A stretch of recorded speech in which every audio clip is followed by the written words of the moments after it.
बम्बई रात की बाहों में रहता है और रात की बाहों में रहते हैं कुछ खतरनाक इरादे। बम्बई की हिस्ट्री में गैंगस्टर्स का नाम 50s के दशक में ही छप चुका था, जब करीम लाला, हाजी मस्तान और वरदराजन का नाम एक दहशत बन चुका था। 60 से 80 के दशक के बीच इन तीनों डॉन्स ने मुंबई के क्राइम पे खूब राज किया और मुंबई के पहले टेररिस्ट, जिसको मुंबई का डॉन के नाम से भी जाना जाता है, हाजी मस्तान। हाजी मस्तान का असली नाम मस्तान हैदर मिर्जा था, जो एक तमिल फैमिली को बिलोंग करते थे। बॉर्न इन 1926, हाजी मस्तान 8 साल की उम्र में अपने फादर के साथ बॉम्बे मूव हो गए थे, जहां वो दोनों साइकिल रिपेयर का काम करते थे। और फिर 10 साल बाद इन 1944 हाजी मस्तान ने बॉम्बे डॉक में एक पोर्टर की नौकरी की शुरुआत करी, जहां उन्होंने क्राइम की दुनिया में अपना पहला कदम रखा। पैंट पहनना शुरू नहीं किया और चोरी करना चालू। निक्कर में भागने में आसानी रहती है ना। 1960 तक करीम लाला के साथ गोल्ड और डायमंड की स्मगलिंग करके और फिल्म इंडस्ट्री में पैसा लगाकर हाजी मस्तान ने करोड़ों रुपए छापे, जिसको करने का सिर्फ और सिर्फ एक ही मकसद था, और वो था टेररिस्ट माफिया का पैसा लीगल बिजनेस में दिखाना। मस्तान को लग्जरी गाड़ियों को बहुत शौक था और जब वो बॉम्बे आए so he was very much attracted towards the Bollywood celebrities flaunting their cars. Mastan का काफी बड़े बड़े एक्टर्स के साथ उठना बैठना था, जिसमें राज कपूर, दिलीप कुमार, संजीव कुमार, धर्मेंद्र और फिरोज खान जैसे बड़े बड़े नाम शामिल थे, जिनको बॉलीवुड में सेलिब्रिटी गैंगस्टर्स के नाम से भी जाना जाता था। फिल्मों के डिस्ट्रीब्यूशन राइट से लेके फाइनेंसिंग तक सब कुछ माफिया के अंडर चल रहा था, और अगर कोई डायरेक्टर या फिर एक्टर डिस्ट्रीब्यूशन राइट्स के लिए मना कर देता तो भाई का एक कॉल ही काफी था उन लोगों की फाड़ने के लिए। Somebody seriously calls you and says you have to be in one of my films or I blow your head off? Yeah. सन 2000 में जब इंडियन गवर्नमेंट ने मूवीज को फाइनेंस करने से मना कर दिया, मैंने काम ही वही किया है जिसकी अनुमति सरकार नहीं देती। तब सभी प्रोड्यूसर्स हाजी मस्तान के पास जाने लगे for their financial support. So they wanted money, didn't pay. They shot him. They shot him and he lived? Point blank, yeah.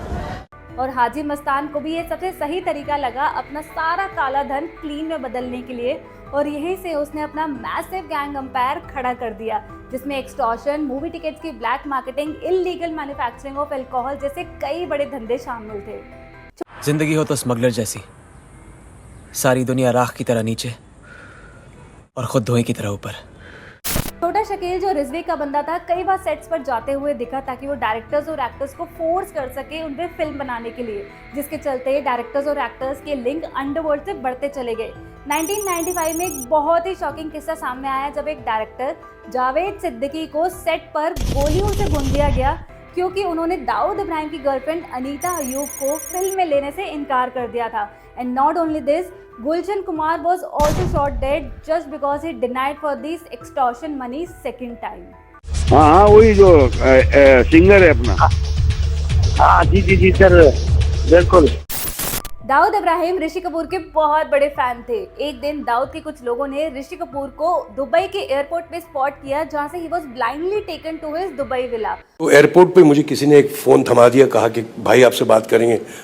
उस वक्त दाऊद का ऋषि कपूर को ये स्टेटमेंट था कि भारत में कभी भी उनको जस्टिस नहीं मिल सकता और भारत के ज्यादातर लोग उनसे बहुत नफरत करते हैं और उनको कभी माफ नहीं करेंगे। मैंने कहा तो मुंबई वापस क्यों नहीं आ जाते हो?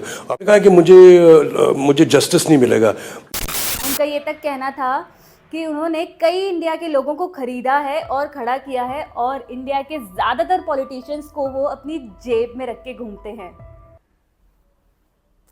काफी बड़ी जेब है नहीं दाऊद की? ये सब सुनकर ऋषि कपूर काफी डर गए थे और उन्होंने दाऊद से रिक्वेस्ट की कि वो उनको जाने दे, क्योंकि वो एक एक्टर है और इन सब चीजों में इन्वॉल्व नहीं होना चाहते। कपूर की रिक्वेस्ट सुनकर दाऊद ने उनको जाने दिया। The whole operation was clearly funded by Iqbal को इंडिया के हवाले करो, फिर आगे बात। 12 मार्च 1993 दोपहर 1:30 बजे से लेके 3:40 तक टोटल 12 बॉम्ब ब्लास्ट ने पूरे मुंबई को हिलाकर रख दिया था। The deadliest terror attack India has ever seen. जिसमें ज्यादातर एक्सप्लोजन का यूज स्कूटर्स और गाड़ियों से किया गया था, और जिसमें 257 लोगों ने अपनी जान गंवाई थी और 1400 से ज्यादा लोग जख्मी हुए थे। इस पूरे बॉम्ब ब्लास्ट का इल्जाम दाऊद इब्राहिम की डी कंपनी ने अपने ऊपर लिया था, जिसमें उनके बहुत ही खास टाइगर मेमन और याकूब मेमन का नाम आया था।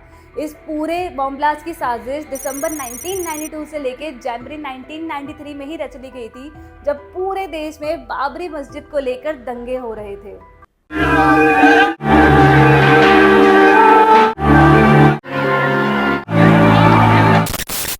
जुलाई 2006 में महाराष्ट्र के चीफ मिनिस्टर शरद पवार ने ये एडमिट किया कि उन्होंने मीडिया को मिसलीड किया है और 1993 में टोटल 12 नहीं बल्कि 13 बॉम्ब ब्लास्ट हुए थे, जहां पे उन्होंने एक मुस्लिम डोमिनेटेड लोकेलिटी को दिखाया और ये कहा कि उस बॉम्ब ब्लास्ट में दोनों कम्युनिटीज के लोग इफेक्ट हुए थे। शरद पवार ने भी इस बात को स्वीकार किया है कि 1993 में मुंबई में हुए धमाकों में 12 के बजाय उन्होंने 13 जगहों का जिक्र किया था। अंडरवर्ल्ड के बिना बॉलीवुड हमेशा अधूरा ही रहा है। छोटा शकील, अबू सलीम और संजय दत्त के कनेक्शन 1993 में हुए बॉम्ब ब्लास्ट में ही सामने आए थे, जब संजय दत्त के घर से AK-56 बरामद हुई थी, जिसके बाद he was tagged as a terrorist and TADA and he was convicted to jail for 6 years। Sanjay Dutt के साथ साथ सलमान खान का भी नाम 1993 के बॉम्ब ब्लास्ट में सामने आया था और ये तक कहा गया था कि सलमान खान को इस बॉम्ब ब्लास्ट की जानकारी पहले से ही थी। दिलीप कुमार और हाजी मस्तान की तस्वीरें कई बार मीडिया में सामने आई and even Raj Kapoor can be seen touching feet of Haji Mastan. Dawood Ibrahim और अनिल कपूर को एक साथ एक क्रिकेट मैच में देखा गया था, जिसके बाद अनिल कपूर ने अंडरवर्ल्ड कनेक्शन के एलिगेशन से साफ इनकार कर दिया था। 1990 के बाद गैंगस्टर्स मूवी का क्रेज बहुत ज्यादा बढ़ गया था। 1998 में रिलीज हुई मूवी सत्या दाऊद इब्राहिम की डी कंपनी पे बेस्ड है, जिसकी स्टोरी लाइन मुंबई के अंडरवर्ल्ड पे है। महेश मांजरेकर की मूवी वास्तव छोटा शकील की लाइफ पे बेस्ड है, जिसका रोल संजय दत्त ने प्ले किया था and that was a huge success. ये देख रही ये देख असली असली 50 तोला। गैंग्स ऑफ वासेपुर, जिसमें धनबाद के कोल माफिया की कहानी बताई गई है, ये मूवी एक बेंचमार्क थी गैंगस्टर्स फिल्म्स को लेकर। Gangubai Kathiawadi was a never seen story, जो मुंबई के कमातीपुरा के कोटे पे बेस्ड है। मूवी बेस्ड थी हुसैन जैदी की एक बुक के एक चैप्टर पे, जिसका नाम था mafia queen of Mumbai and Alia Bhatt slips into the role of a boss lady. Ganga Harjivan Das Kathiawadi, जिनके प्रेमी ने उनको 500 रुपए के लिए एक कोटे पे बेच दिया था, वहां पे she was gangraped by the member of mafia don Karim Lala, जिसका इंसाफ मांगने के लिए गंगूबाई करीम लाला के पास गई थी और उनके कलाई पे राखी बांधी थी।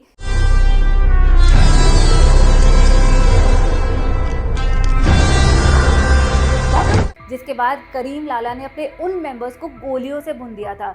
इस इंसिडेंट के बाद Gangubai became the most famous female don of Mumbai.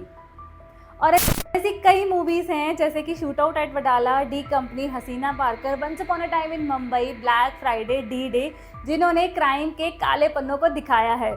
Bollywood के गैंगस्टर फॉर्मूला ने ऑडियंस को हमेशा एक अलग ही दुनिया दिखाई है, जिसके ग्रे कैरेक्टर्स को काफ़ी पसंद किया गया है। गैंगस्टर और ग्लैमर का परफेक्ट कॉकटेल ने हमेशा ऑडियंस को काफ़ी अट्रैक्ट किया है और ऐसे ही यूट्यूब के एल्गोरिथम को अट्रैक्ट करने के लिए प्लीज़ इस वीडियो को लाइक और कमेंट ज़रूर कर देना।